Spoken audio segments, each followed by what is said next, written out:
Welcome guys, welcome back to our channel. मैं सियाराम आपका स्वागत करता हूं फॉर्मूलेटर के इस धमाकेदार मंच पर। तो आज का हमारा जो टॉपिक रहने वाला है वो बड़ा ही प्यारा और छोटा सा एक टॉपिक है, that is called your instrument transformer. अब समझिए इंस्ट्रूमेंट ट्रांसफार्मर क्या होता है। देखो वर्ड से क्लियर है चीज, इंस्ट्रूमेंट है। ये क्या है? कोई इंस्ट्रूमेंट है। जैसे आपका सपोज दैट आप बोलते हो एक हारमोनियम है, एक आपकी बांसुरी है, तो उनको आप बजाते हो तो कोई ना कोई म्यूजिक की धुन निकलती है। वो किसके इंस्ट्रूमेंट है? म्यूजिक के इंस्ट्रूमेंट है। अब हम किसकी बात कर रहे हैं? हम बात कर रहे हैं पावर सिस्टम की। ठीक है, किसकी बात कर रहे हैं? पावर सिस्टम की। तो हमारे इंस्ट्रूमेंट कैसे होने चाहिए? हमारी मशीनें कैसी होनी चाहिए? जैसे आपका एमीटर आ गया, जैसे आपका वोल्ट मीटर आ गया, वोट मीटर आ गया, पावर फैक्टर मीटर आ गया, सही बात है। या उसके अलावा आपका सिस्टम में प्रोटेक्टिव डिवाइसेज आ गई। ये सारी की सारी जो चीजें हैं ये क्या कहलाती है? इंस्ट्रूमेंट कहलाती है। समझ में आई चीजें? इंस्ट्रूमेंट कहलाती है। अब जैसे अगर मैं बोलूं कि एमीटर है, तो एमीटर मान लो एक पावर सिस्टम का एक इंस्ट्रूमेंट है। अब वो क्या काम करता है भाई? करंट को मेजर करने का काम करता है। वोल्ट मीटर है, वोल्टेज मेजर करेगा। पावर फैक्टर मीटर है, पावर फैक्टर मेजर करेगा। एनर्जी मीटर है, एनर्जी मेजर करेगा। सही बात है नहीं है? या कोई प्रोटेक्टिव डिवाइस है तो किसी पर्टिकुलर डिवाइस को क्या करेगा? वो प्रोटेक्ट करेगा। तो इन सब कामों में करंट ट्रांसफार्मर या इंस्ट्रूमेंट ट्रांसफार्मर की कैसे जरूरत पड़ती है, इस चीज को थोड़ा सा समझते हैं। देखो जरा ध्यान से भाई, प्रैक्टिकल लाइफ की अगर मैं बात करूं तो प्रैक्टिकल लाइफ में हमारी जो ट्रांसमिशन लाइन होती है, जैसे सपोज दैट ये मेरे पास में क्या है? कोई ट्रांसमिशन लाइन है, ठीक है, 3 फेज की ट्रांसमिशन लाइन है। मान लो ये एक मेरे पास में क्या है? Transmission line. अब अगर मैं ये बोलना चाहूं, यहां पे मान लो स्टार कनेक्टेड है, डेल्टा कनेक्टेड, आपका क्या है? जनरेटर है। जनरेटर से 3 फेज निकल रहे हैं, आर वाई बी, तीनों फेज निकल रहे हैं। अब तीनों फेज निकल रहे हैं तो ये जो लाइंस होती है, आप जानते हो कितनी हाई वोल्टेज की लाइन होती है? 11 किलो वोल्ट की हो सकती है, 33 की हो सकती है, 220 किलो वोल्ट की हो सकती है।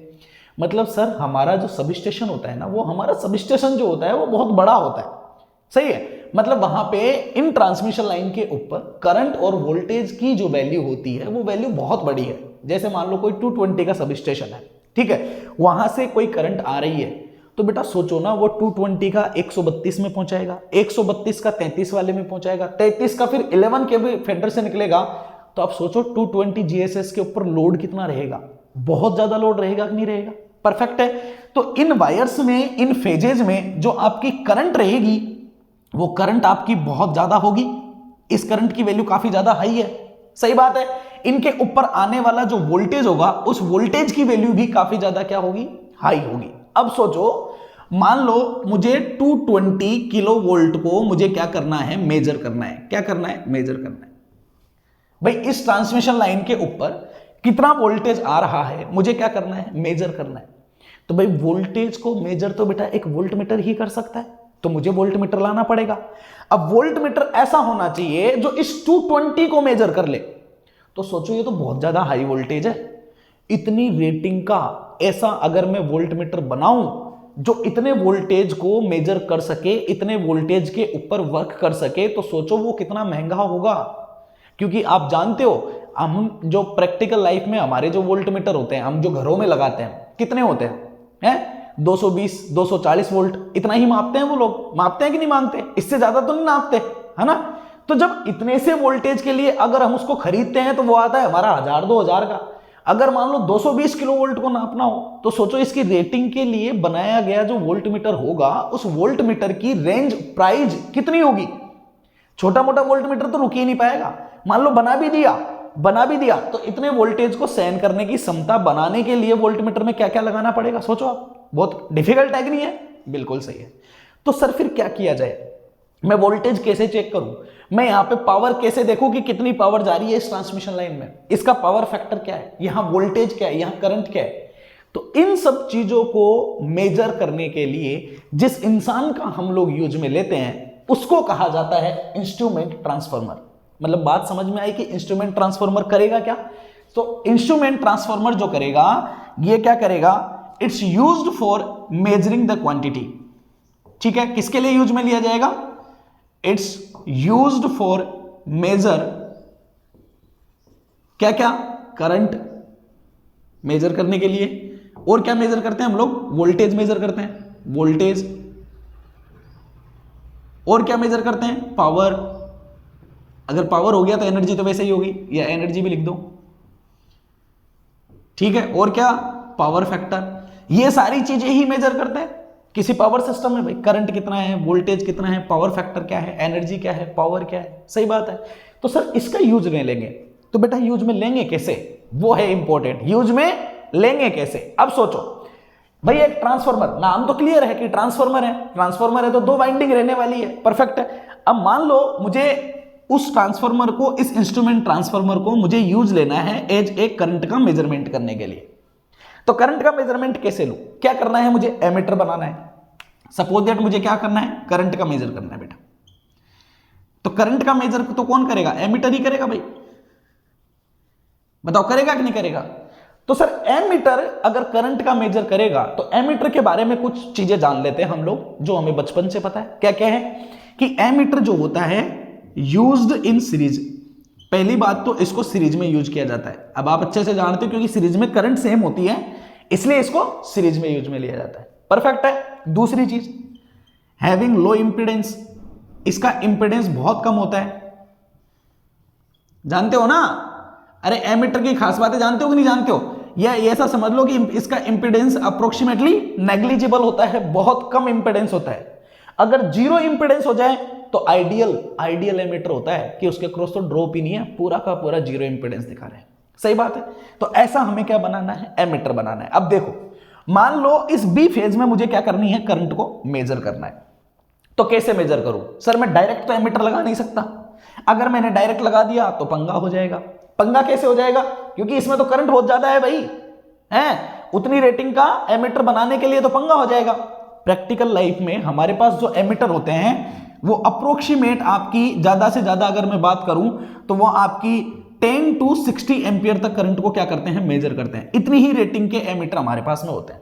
इससे ज्यादा का अगर यूज में लेना है तो फिर बहुत ज्यादा रेटिंग वाले यूज में लेने पड़ेंगे, बहुत खतरनाक पंगा रहेगा। समझ में आई बात? तो कैसे यूज में ले? अब देखो कैसे यूज में लेते हैं, समझो। मैंने क्या किया? एक ट्रांसफार्मर बनाया। अब इस इंस्ट्रूमेंट ट्रांसफार्मर का यूज लेके एक एमीटर बना के दिखा रहा हूं आपको। देखो मान लो ट्रांसफार्मर लिया, ट्रांसफार्मर में होती है दो कोयल, ठीक है। पहली कोयल को मैंने लगा दिया यहां पे। कैसे लगा रहा हूं मैं? इस फेज के मैंने कैसे लगाया? सीरीज में लगाया। जितनी करंट यहां पे जाएगी पूरी की पूरी करंट इस कोयल में होते हुए, एंटर करते हुए यहां से बाहर निकलेगी। मतलब वो कोयल इस कोयल के अंदर होते हुए भी निकलेगी। यही हुई ना कहानी? ओके। अब पहले फेज में इतनी चलेगी, ठीक है।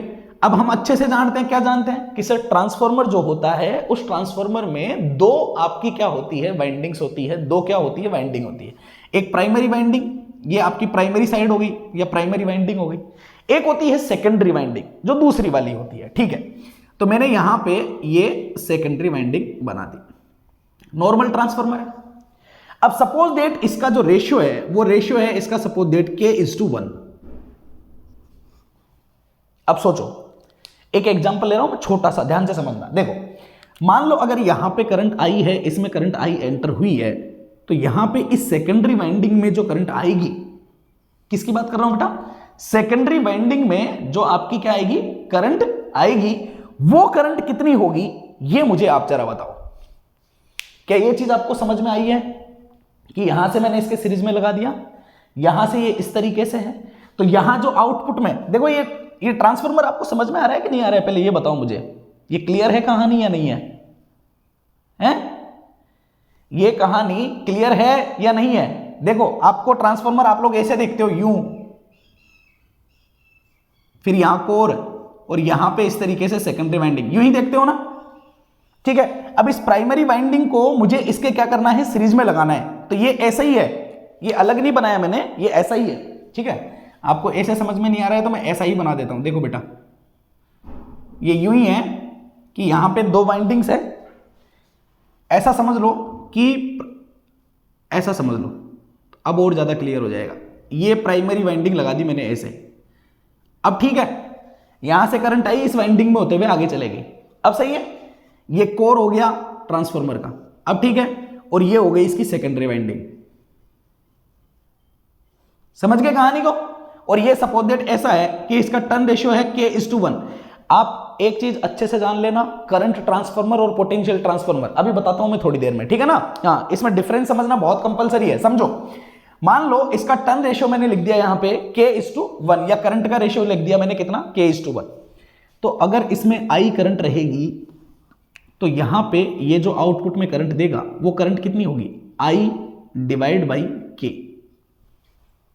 मुझे इस करंट को मेजर करना है, इस I को मुझे क्या करना है, मेजर करना है। तो करंट को मेजर कौन कर सकता है, एमीटर कर सकता है, परफेक्ट है। तो मैंने क्या किया, यहां पे लाके एक क्या लगा दिया, एमीटर लगा दिया। अब समझो, ये करंट इसमें होते हुए जाएगी तो ये करंट कितनी करंट को मेजर करेगा, I/K को मेजर करेगा। एक एग्जांपल ले लेते हैं, सपोज दैट यहां से जाने वाली करंट है अप्रोक्सीमेटली 1 किलो एम्पियर, इतनी करंट यहां से जा रही है, ठीक है। मेरे पास एमीटर की रेंज 60 एम्पियर तक है, 10 to 60, मुझे इसके अंदर अंदर ही इसको रखना है, ओके। तो मैंने एक ऐसा ट्रांसफार्मर बनाया जिसका टर्न रेशियो मैंने बड़ा जबरदस्त ले लिया। मैंने ऐसा कुछ ले लिया 500:1, ऐसा मैंने क्या ले लिया, टर्न रेशियो ले लिया। प्राइमरी वाइंडिंग ये हो गई, सेकेंडरी ये हो गई, 500:1 का ले लिया। तो बताओ यहां सेकेंडरी साइड आउटपुट में जो करंट देगा वो ये कितनी देगा, 2 एम्पियर करंट देगा। तो आपका एमीटर जो मेजर करेगा, एमीटर का मेजरमेंट अगर आप देखोगे एमीटर की करंट, तो वो कितनी रहेगी, 2 एम्पियर रहेगी। मतलब आपको एमीटर 2 एम्पियर करंट दिखाएगा, लेकिन आपको पता है कि इसका मल्टीप्लाइंग फैक्टर ये जो होता है ना, आपके मशीनों के ऊपर लिखा रहता है एमएफ फैक्टर। क्या लिखा रहता है, एमएफ फैक्टर, जानते हो ना, एमएफ फैक्टर होता है बड़ी बड़ी मशीनों के लिए। एमएफ फैक्टर का क्या मतलब है कि जो आपको दिख रहा है, अगर आपको एक्चुअल में देखनी है कि क्वांटिटी कितनी है, तो एमएफ फैक्टर से क्या करो, मल्टीप्लाई कर दो। तो ये एमएफ फैक्टर जो होता है, it's nothing but turn ratio, क्या बोलोगे, turn ratio of this instrument transformer, okay. इस इंस्ट्रूमेंट ट्रांसफार्मर का टर्न रेशियो ही आपका एमएफ फैक्टर होता है। जैसे इसका कितना है, 500। तो अगर ये 2 एम्पियर करंट को मेजर कर रहा है तो हम क्या सोचेंगे, सर एमएफ फैक्टर्स किसको मल्टीप्लाई करो, ठीक है। तो एक्चुअल करंट कितनी आ जाएगी, 1000 एम्पियर आ जाएगी। मतलब इसमें 2 एम्पियर हम रीड करेंगे तो हमें यह पता लग जाएगा कि लाइन में करंट 1000 एम्पियर है। क्लियर हुआ कि नहीं हुआ, परफेक्ट है। तो क्या लिखोगे, एक वर्ड यहां पे एक चीज और लिख सकते हो आप, क्या लिख सकते हो कि द एक्चुअल क्वांटिटी क्या होती है, actual quantity equals to MF factor multiply with measured quantity. Clear है कि जो एमएफ फैक्टर है उसको मेजर्ड क्वांटिटी से अगर मैं मल्टीप्लाई कर दूंगा तो एक्चुअल क्वांटिटी मुझे मिल जाएगी। समझ में आई बात या नहीं आई, क्लियर है ना कहानी, ओके क्लियर है। अब एक बात जरा मुझे थोड़ा सा, आप लोग एक चीज, आप लोगों ने करंट ट्रांसफार्मर, पोटेंशियल ट्रांसफार्मर बहुत बार पढ़ा है, मैंने भी काफी बार चीजें के बारे में बात की है। मैं एक बेसिक सी चीज पूछना चाह रहा हूं, ठीक है, आप लोग जरा सोच के आंसर देना। फॉर करंट ट्रांसफार्मर, ये करंट ट्रांसफार्मर है क्योंकि करंट को मेजर कर रहा है, सही बात है। एक बात बताओ, मैंने ये टर्न रेशियो लिखा है 5:1, 500:1, इसका क्या मतलब है, प्राइमरी साइड और ये जो सेकेंडरी साइड है, तो जो टर्न रेशियो, जो टर्न नंबर ऑफ टर्न रहेंगे वो यहां ज्यादा रहेंगे कि यहां ज्यादा रहेंगे। मतलब कितने लोगों को ये समझ में आ रहा है कि अगर यहां 500 टर्न रहे तो यहां 1 टर्न होगा, कितने लोगों को ये बात समझ में आ रही है, कितने लोगों को ये बात समझ में आ रही है कि यहां 500 टर्न्स रहेंगे और यहां 1 रहेगा, क्योंकि 500:1 है। क्या सबको यही पता है?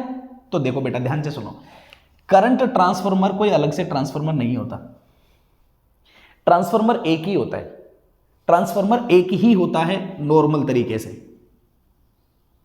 ठीक है। कई बच्चों को इस चीज में कंफ्यूजन होता है, तो समझ लीजिए, कंफ्यूज्ड मत रहिए, ट्रांसफार्मर एक ही होता है। ये एक ट्रांसफार्मर है, सपोज दैट मैंने बोला कि सपोज दैट यहां पे प्राइमरी साइड, मैंने बोला कि प्राइमरी साइड मान लो 1000 नंबर ऑफ टन्स है, यहां 1000 टन्स है। मैंने बोला सेकेंडरी साइड सपोज दैट यहां पे 100 टन्स है, ठीक है, बिल्कुल ओके। अगर मैं बात करूं किसकी, वोल्टेज की, बात करूं किसकी, वोल्टेज की, यहां पे V1 है मान लो, और यहां पे जो वोल्टेज है वो है मान लो आपका कितना, V2। तो V1 से V2 कितना हो रहा है, मैं बात कर रहा हूं सिर्फ वोल्टेज की, करंट की बात नहीं कर रहा हूं। तो V1 से V2 में क्या चेंज हो रहा है? तो आप जानते हो कि अगर यहां 1000 है यहां 100 है, ठीक है ना, तो V2 जो होगा वो V1 डिवाइड बाई 10 के बराबर होगा। 10 गुना कम हो रहा है, 10 टाइम्स कम हो रहा है, सही बात है। तो V2 बाई 10 होगा।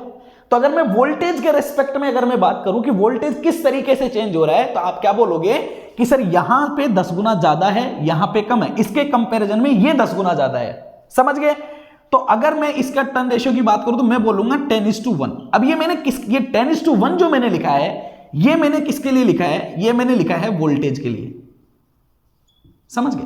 तो अगर मैं बोलूंगा पोटेंशियल ट्रांसफार्मर, अगर मैं बोलूंगा वोल्टेज ट्रांसफार्मर, तो मैं बोलूंगा कि सर इसका टर्न रेशियो 10:1 है। मतलब ये अगर यहां वोल्टेज 10 वोल्ट है तो उसको बदल के यहां पे इसका वोल्टेज कितना बना देगा? 1 वोल्टेज बना देगा। ठीक है? तो टर्न रेशियो ऐसा नहीं है। ये जो रेशियो होता है ना, इसको हम लोग बोल देते हैं टर्न रेशियो, लेकिन एक्चुअली ये टर्न रेशियो नहीं होता है। ये होता है कि ट्रांसफार्मर किसी भी क्वांटिटी को कितना अप कर रहा है, कितना डाउन कर रहा है, ठीक है ना, तो उसका रेशियो होता है। अगर मैंने बोला पोटेंशियल ट्रांसफार्मर, तो इसका मतलब यह है कि प्राइमरी साइड अगर वोल्टेज 10 रहा तो सेकेंडरी साइड जाने पे वोल्टेज 1 वोल्ट रह जाएगा। यह मतलब है 10:1 का। इस 10:1 में मैंने ये तो नहीं लिखा 1000 और 100 तो नहीं लिखा मैंने, 10:1 लिखा है ना, सही बात है। तो ये नंबर ऑफ टर्न्स को नहीं दिखाता है, ये दिखाता है कि कौन सा ट्रांसफार्मर है, उस ट्रांसफार्मर की क्या खास बात है। समझ में आ गई बात? ओके।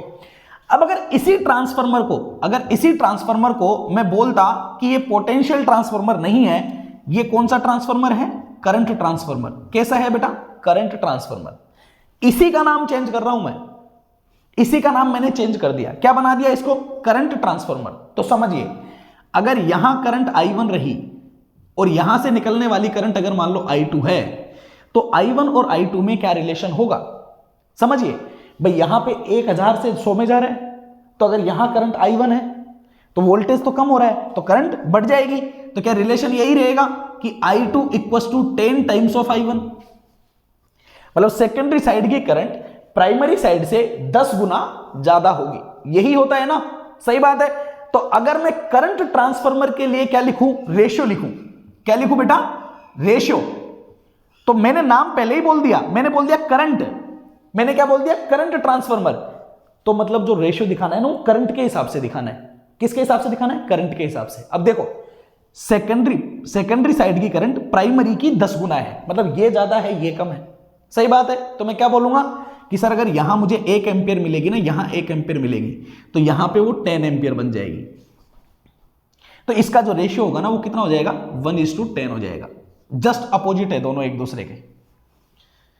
तो करंट ट्रांसफार्मर के लिए हम जो रेशियो बोलते हैं, वो रेशियो इस मीन में बोलते हैं कि अगर प्राइमरी साइड करंट 1 है तो सेकेंडरी साइड जाके वो कितनी हो जाएगी? 10 टाइम्स हो जाएगी, है ना। अगर मैं इसको नंबर ऑफ टर्न के हिसाब से बोलूं, तो नंबर ऑफ टर्न के हिसाब से आप उल्टा बोलोगे, क्योंकि नंबर ऑफ टर्न होती है अकॉर्डिंग टू वोल्टेज। तो ये टर्न रेशियो उल्टा हो जाएगा। आप बोलोगे कि 10 गुना टर्न्स यहां रहेंगे और 1 गुना यहां रहेंगे, यही बोलोगे। सही बात है कि नहीं? बिल्कुल सही है। तो अगर मैं बोल रहा हूं 500:1, तो इसका मतलब अगर करंट 500 यहां रही तो 1 एम्पियर यहां मिलेगी। तो ये बताओ नंबर ऑफ टर्न्स कहां ज्यादा होंगे, प्राइमरी साइड या सेकेंडरी साइड? सर ये करंट का रेशियो है। आपने करंट ट्रांसफार्मर बोला है इसको क्या बोला है मैंने? इसको मैंने बोला है करंट ट्रांसफार्मर, CT। तो यहां 500:1 है, तो इसका मतलब primary side number of turns कम होंगे, secondary side number of turns ज्यादा होंगे। क्लियर हुआ या नहीं हुआ? सही बात है। तो करंट ट्रांसफार्मर का इंस्ट्रूमेंट आपको समझ में आया? कैसे इसने एक हाई करंट को एक नॉर्मल एमीटर से क्या कर दिया? मेजर कर दिया। यही इसकी क्या होती है? खास बात होती है। ठीक है ना? ओके, अब इसको हटा दूं मैं पूरे को। ये समझ में आ गया आपको? ओके, अब देखो, ये आपका करंट और वोल्टेज का टर्न रेशियो वाला कंफ्यूजन थोड़ा सा क्लियर हो गया होगा। अब देखो बेटा, अब समझिए चीजों को। देखो, दो चीजें होती है जब हम किसी एमीटर वगैरह से, जब किसी मशीन का हम देखते हैं, तो वहां पे एक बटन होता है, आप देखते हो, देखा होगा आप लोगों ने। उस बटन को हम लोग यूं प्रेस करते हैं और उसमें रीडिंग्स आती है, करंट की, वोल्टेज की, इनकी क्या आती है? रीडिंग्स आती है। मतलब पता है क्या होता है? ऐसा होता है कि सपोज दैट ये करंट ट्रांसफार्मर बहुत तगड़ा है ना। अगर गलती से इस करंट ट्रांसफार्मर में कुछ प्रॉब्लम आ जाए तो ये एमीटर क्या हो जाएगा? बर्नआउट हो जाएगा, जल जाएगा, क्योंकि एमीटर की औकात सिर्फ 2 एम्पियर की है। अगर यहाँ पे कुछ शॉर्ट सर्किट वगैरह हो गया ना वाइंडिंग में, तो 1000 एम्पियर की करंट जाएगी, 1000 एम्पियर को ये एमीटर सहन कर सकता है क्या? नहीं कर सकता है। ओके, तो इसका प्रोटेक्शन करते हैं। कैसे प्रोटेक्शन करते हैं समझिए। हम लोग यहाँ पे क्या लगा देते हैं, स्विच लगा देते हैं। इस तरीके से एक स्विच होता है यहाँ पे। मान लो हम लोगों ने रीडिंग देखनी है तो क्या करेंगे, बटन दबाएंगे, ये स्विच यहाँ से हट जाएगा, एमीटर में रीडिंग आ जाएगी, चेक कर लेंगे। सही बात है, एमीटर में चेक कर लिया रीडिंग को, वापस बटन दबा देंगे, एमीटर बंद हो जाएगा। और एमीटर बंद हो जाएगा, कैसे बंद होगा? क्योंकि ये स्विच क्लोज हो जाएगा। ये स्विच क्लोज हो जाएगा तो यहां से आने वाली करंट इधर से आते हुए यहां पे होते हुए चली जाएगी वापस से। क्या एमीटर में रीड कर पाएगी? क्या नहीं कर पाएगी। समझ में आया? तो ये जो स्विच लगाते हैं एमीटर के पैरेलल में, जो स्विच लगाते हैं, ये स्विच आपके इस एमीटर को प्रोटेक्ट करने का क्या करता है? काम करता है। क्लियर है? ओके, तो जब हम लोगों ने इससे क्या मेजर किया? करंट मेजर किया। तो करंट मेजर करने के लिए हम लोगों ने क्या क्या किया? पहली चीज कि जो प्राइमरी साइड है किसकी? इंस्ट्रूमेंट ट्रांसफार्मर की, उसको कैसे कनेक्ट किया हम लोगों ने? सीरीज ऑफ द लाइन, हमने लाइन के सीरीज में उसको लगाया। दूसरी चीज, नंबर ऑफ टर्न जो रहेंगे, नंबर ऑफ टर्न जो रहेंगे कहां पे? प्राइमरी साइड में, ये ज्यादा रहेंगे या कम रहेंगे? Very low. सेकेंडरी के कंपैरिजन में कम रहेंगे। सही बात है। और तीसरी चीज और क्या बोल सकते हैं? High current will flow. Clear है कि नहीं है? प्राइमरी साइड फ्लो होने वाली करंट ज्यादा होगी। सेकंड थिंग, अगर मैं इसी चीज को कंपेयर करूं सेकेंडरी साइड पे, तो क्या क्या बोल सकता हूं? सेकेंडरी साइड में जो करंट रहेगी वो कैसी रहेगी? कम रहेगी। ओके, तो number of turns is high. ये चीजें समझ में आ गई होगी।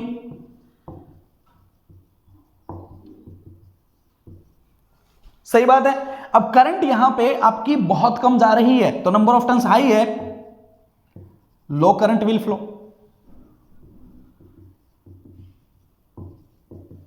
ओके, एंड तीसरी चीज, connect a switch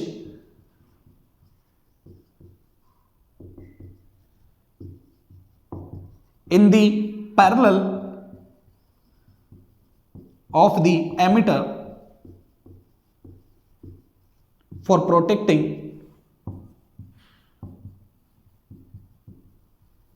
the system।